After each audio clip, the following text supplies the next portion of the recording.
અમદાવાદ શહેરનો કચરો ડમ્પ કરવા માટે હાલના સુએજ ફાર્મની જગ્યા પસંદ કરવામાં આવી ત્યારે તે જગ્યા શહેરની બહાર હતી. તે સમયે શહેરની વસ્તી અને વસ્તાનું પ્રમાણ પણ ઘણું જ ઓછું હતું. ડમ્પિંગ સાઇટ શહેરની બહાર બનાવવાની અનિવાર્ય પણ બની રહે છે. ત્યારે હાલમાં શહેરમાં પિરાડા ડમ્પ સાઇટ ખાતે 84 એકર જમીન ઉપર અને 1980 થી કચરો ડમ્પ કરવામાં આવે છે તો દૈનિક ધોરણે 4000 મેટ્રિક ટન કચરો નાખવામાં આવે છે.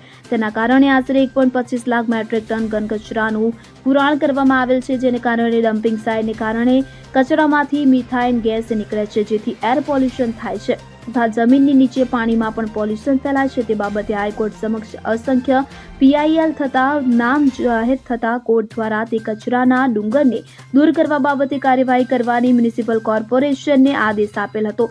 જેના અનુસંધાને હાલમાં મ્યુનિસિપલ કોર્પોરેશન દ્વારા 300 TPD 1000 TPD ક્ષમતાવાળા ટ્રોમિંગ મશીનો દ્વારા કચરો પ્રોસેસ કરવા મશીન મૂકવામાં આવેલ છે. ટ્રોમિંગ મશીનમાં કચરો પ્રોસેસ કરવાના નામે મોટો ભ્રષ્ટાચાર ચાલી રહ્યો છે. ઓક્ટોબર 2022 થી જૂન 2023 એટલે કે 9 માસના સમયગાળા દરમિયાન ₹15.74 કરોડ જેટલી માતબર રકમ ચૂકવવામાં આવેલ છે, જેમાં 1000 TPD ક્ષમતાવાળા ટ્રોમિંગ મશીનો પાછળ ₹5.1 કરોડ અને 300 TPD ક્ષમતાવાળા ટ્રોમિંગ મશીનો પાછળ 10.73 કરોડ મળી કુલ 15.74 કરોડ ચૂકવી દેવાયેલ છે.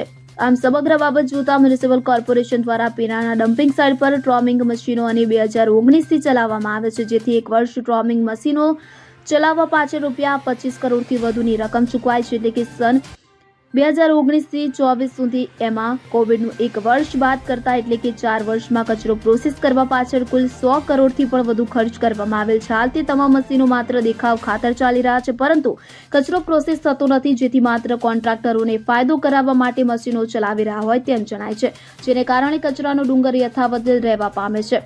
તેનો નિકાલ થતો નથી. આવી પરિસ્થિતિ ચાલુ રહી તો આવનારા સમયમાં સી પરિસ્થિતિ ઉદ્ભવવા પામશે તે કલ્પનાનો વિષય બની જાય છે. સ્વચ્છતા સર્વેક્ષણ બાબતે મોટી ગોલબાંગો પોકારવામાં આવે, વિવિધ સ્થળે પ્રતિજ્ઞાઓ લેવડાવવામાં આવે કે જેનાથી સ્વચ્છતા ન આવે તે માટે નક્કર કામગીરી કરવી પડે તેમ છે. ત્યારે નામદાર હાઈકોર્ટ દ્વારા અગાઉ મ્યુનિસિપલ કમિશનર, ગુજરાત પ્રદૂષણ નિયંત્રણ બોર્ડ અને કલેક્ટરશ્રીને લીગલ નોટિસ આપી છતાં આ બાબતે કોઈ ગંભીર કાર્યવાહી કરવામાં આવી નથી. નેશનલ ગ્રીન ટ્રિબ્યુનલ દ્વારા મ્યુનિસિપલ કોર્પોરેશને પિરાણા ડમ્પિંગ સાઇટ ખાતે કચરાના ઢગલાને 1 વર્ષમાં દૂર કરવાનો આદેશ કરેલ છે, પરંતુ ભ્રષ્ટાચારમાં ગળાડૂબ તંત્ર તથા ભાજપના સત્તાધીશો ટ્રોમિંગ મશીનો દેખાવ ખાતર મૂકી કચરામાંથી પણ ભ્રષ્ટાચાર કરી રહ્યા છે, જે ખૂબ જ શરમજનક બાબત છે.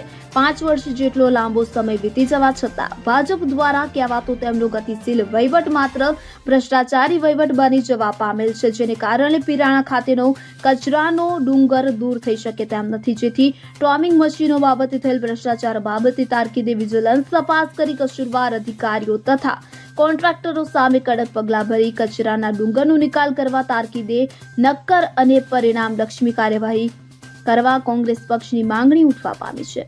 રુસ્તમ શેખ સાથે સીન 24 ન્યૂઝ, અમદાવાદ. હવે જુઓ દેશ દુનિયાની તમામ ખબરો તમારી આંગળીના ટેરવે. ઉઠાવો મોબાઈલ અને Google Play Store પરથી ડાઉનલોડ કરો અમારી CN24 ન્યૂઝ મોબાઈલ એપ.